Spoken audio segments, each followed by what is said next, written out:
Bom dia, meus lindos do sexto ano. Mais uma vez, professor Douglas, História e mais uma aula à distância para vocês. Tá bom? O prof tá morrendo de saudades. Mais uma vez, hashtag saudades dos meus lindos.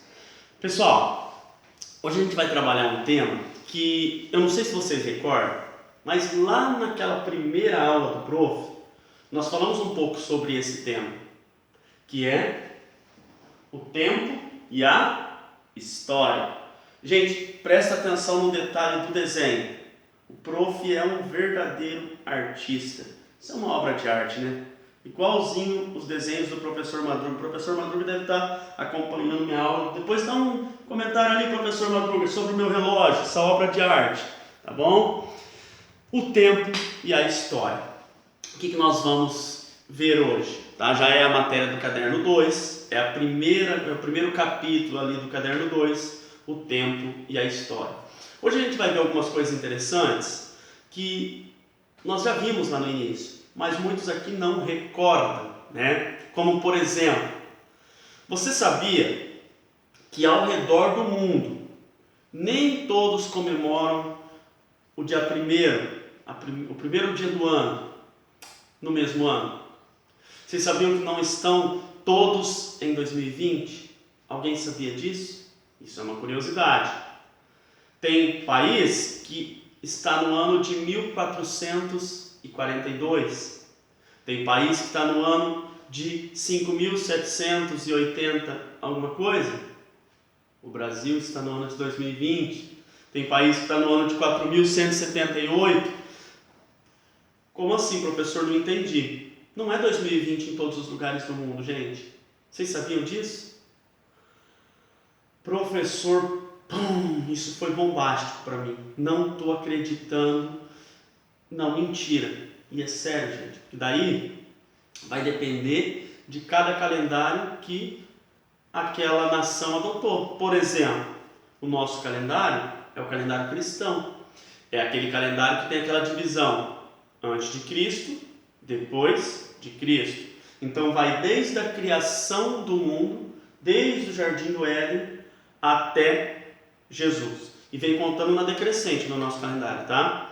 399, 398, conforme vai avançando, 397 até zerar em Cristo. Quando chega em Cristo, aí começa a contar na crescente. O que marcou essa divisão do calendário, professor? Fala para nós. Foi a morte de Jesus? Não, foi o nascimento de Jesus. O nascimento de Jesus foi o marco mais importante, tá, para os cristãos, e ele marca essa divisão do calendário. Agora, do nascimento de Jesus até os dias atuais, tem 2020 anos. Normalmente, o que divide um calendário, gente, são marcos históricos importantes para aquela cultura, para aquela civilização. O nascimento de Jesus foi importante para os cristãos. Por exemplo, um país islâmico, como a Turquia, por exemplo, eles adotaram o calendário islâmico. O calendário islâmico, lá no islamismo, eles não têm... Islamismo, só para vocês entenderem, é uma religião, tá? Eles não têm Jesus como principal profeta, assim como os cristãos. Para eles é Maomé. Então, é o nascimento de Maomé que marca a divisão do calendário islâmico? Não. Porque o nascimento de Maomé para eles não foi tão importante. O importante foi a fuga de Maomé para uma cidade. Isso aí vai ser uma outra aula, tá, gente? Só para vocês entenderem que foi ali que começa o ministério dele. Então, isso é um marco histórico para os islâmicos. A fuga de Maomé, que eles chamam de Hégira. Professor, que palavra difícil. Hégira é a fuga do profeta. Então, o calendário deles é dividido como antes da Hégira, depois da Hégira. A Hégira acontece, tá, no ano de 622, se eu não me engano. E aí, então, por isso que o calendário dos islâmicos, eles começam aonde no nosso calendário está 622, é onde começa o deles, tá? Por isso que eles estão no ano de 1440 e alguma coisa. Já os judeus, só para vocês entenderem, eles só seguem a Torá, que são os 5 primeiros livros da Bíblia ali, são os 5 primeiros livros de Moisés, que são eles: Gênesis, Êxodo, Levítico, Deuteronômio e Números. Esses 5 primeiros livros. Para os cristãos é o Pentateuco. Para os judeus é a Torá. Eles só seguem esse livro. Então eles não têm um Novo Testamento assim como na Bíblia do cristão tem. Eles só seguem até ali. Então eles não acreditam que Jesus já veio a esse mundo assim como os cristãos. Eles acreditam que Jesus ainda vai vir como homem a esse mundo. Desculpa. Então, como eles acreditam nisso, eles não têm essa divisão do nascimento de Cristo. Porque para eles Cristo não nasceu ainda. Então eles estão no ano de 5.780 e alguma coisa. Agora pensa comigo que loucura, gente. Você imagina, você sai do nosso país, você sai do Brasil em 2020, e aí você vai para a Turquia, por exemplo, você vai para um país islâmico. Chega lá, desembarca do avião, vai tomar um café no aeroporto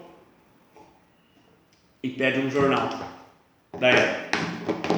Você imagina que loucura, eu quero dar uma atualizada. Lógico que vocês não vão entender nada, porque vai estar em árabe ali, né? Mas tudo bem, vamos dizer que você estava entendendo. Você fala árabe, você é o bichão mesmo da goiabeira. Tá lá, ano de 1400 e... Você vai falar, voltei no tempo. Ou você vai para um país onde adotaram o calendário judaico. Você vai olhar lá, ano de 5.700 e alguma coisa. Você vai falar, mano, que loucura. Porque o calendário judaico é da criação do mundo até os dias atuais. Não teve uma divisão. Cristo, esse divisor de época, esse divisor de tempo. Então é uma loucura, né? Em sua opinião, por que as sociedades contam e marcam o tempo de formas diferentes? Isso eu já falei. Para quem quiser ir acompanhando, gente, tá na apostila de vocês, página 117, essas 3 perguntinhas. Se vocês quiserem já ir respondendo lá, é aquilo que eu já falei. Porque cada civilização vai ter um marco histórico. Lembra que eu falei lá no início do que é um marco histórico? É aquilo que marca para aquela sociedade, é um acontecimento, é um fato que marca a história daquela sociedade. Tá? Então, desculpa. Então é isso, gente. Cada sociedade adota um calendário. O mais adotado no mundo inteiro é o calendário cristão. Por isso que a gente acha que no mundo inteiro nós estamos em 2020. Aí eu já entro em outra questão para vocês aí, que é o tempo histórico e o tempo cronológico. Dentro da história, existem esses 2 tempos. Tempo histórico e tempo cronológico. O tempo cronológico é esse que a gente está falando. É o do calendário, é o do relógio, esse tempo exato, dias, né, meses, anos, séculos, milênios e assim por diante. O tempo histórico é essa divisão da história que facilitou para nós historiadores. Lembra que nós vimos lá no início do ano? Os períodos históricos. Isso é o tempo histórico. Por exemplo, quais são os 5 principais períodos? Lembra que nós falamos em sala de aula? Pré-história, Idade Antiga, Idade Média, Moderna, Contemporânea. Isso já foi até conteúdo de prova. Dentro de cada um desses períodos tem sua divisão própria. Então, o tempo histórico é esse, gente. É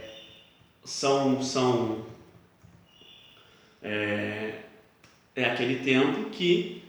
períodos históricos que dividiram a história. Esse é o tempo histórico. O tempo cronológico é aquele tempo do reloginho, aquele tempo do calendário, é aquele tempo mais exato. Gente, no tempo histórico também são marcos históricos, lembra? Que dividem cada um dos períodos. Por exemplo, da pré-história para a Idade Antiga, qual foi o marco que dividiu? O que foi que mudou? Foi uma invenção que revolucionou a vida das pessoas. Foi a invenção da escrita. Lembra? Os 2 tipos de escrita, os 2 primeiros tipos, ou as 2 primeiras formas de escrita, cuneiforme, na Mesopotâmia, e hieróglifo, no Egito. Essas 2 primeiras formas de escrita. Então a invenção da escrita, mas foi a cuneiforme, a primeira. Uma tábua de argila, uma cunha que eles faziam, não tinham letras, né, vogais, consoantes, como tem o nosso alfabeto. Tá? Eram símbolos, mas já era uma forma de escrita. Então, esse foi um marco histórico que marcou ali a transição da pré-história para a Idade Antiga. E da Idade Antiga para a Idade Média, professor, qual foi o marco histórico, a queda do Império Romano. Vocês vão lembrar, eu falei em sala de aula. E da Idade Média para a Idade Moderna, a queda do Império Bizantino. E da Idade Moderna para a Idade Contemporânea, foi a Revolução Francesa. Não se preocupe, porque são tudo assuntos que nós iremos trabalhar ainda. A gente acaba de sair da pré-história agora, o primeiro caderno, e a gente vai entrar agora na Idade Antiga. Agora a gente vai entrar nessa transição da idade da pré-história para a Idade Antiga. Mas antes disso ainda a gente vai falar do Egito, que é super, mega, power e ultra interessante. Ali na página 120 tem tudo isso que eu estou falando para vocês, tá? Essa divisão dos períodos históricos. 4000 a.C. a invenção da escrita, 476 a queda do Império Romano, 1453 a queda do Império Bizantino e 1789 a Revolução Francesa. Então olha que interessante, gente. Eu acho super interessante essa parte, né? Quando eu descobri que nós não estávamos o mundo inteiro em 2020, para mim fez uma confusão na minha cabeça. Falei, não acredito, cara, como que pode? E é a realidade. Tá? Então nós vamos parar hoje na página 120. Tá? Na próxima aula a gente vai dar uma continuidade aí. E como tarefa para vocês vão fazer na página 122, a atividade 1. Página 122, atividade 1. Gente, tem muita gente que não estão fazendo as atividades. Mais uma vez o prof vai lembrar vocês. Tem que fazer essas atividades, gente. Se vocês não fizerem as atividades, vocês vão ficar com pauta, vocês vão ficar sem nota. Então assim, façam as atividades. E é a forma de vocês estarem treinando, vocês estarem fixando tudo isso que o prof falou. Eu sei que muitas das coisas aqui que eu falei, eu já tinha falado naquela primeira aula, porque a minha primeira aula é um resumão de toda a história. Tá bom? Prof, não vê a hora de estar com vocês mais uma vez. Aquele beijo no coração e fui!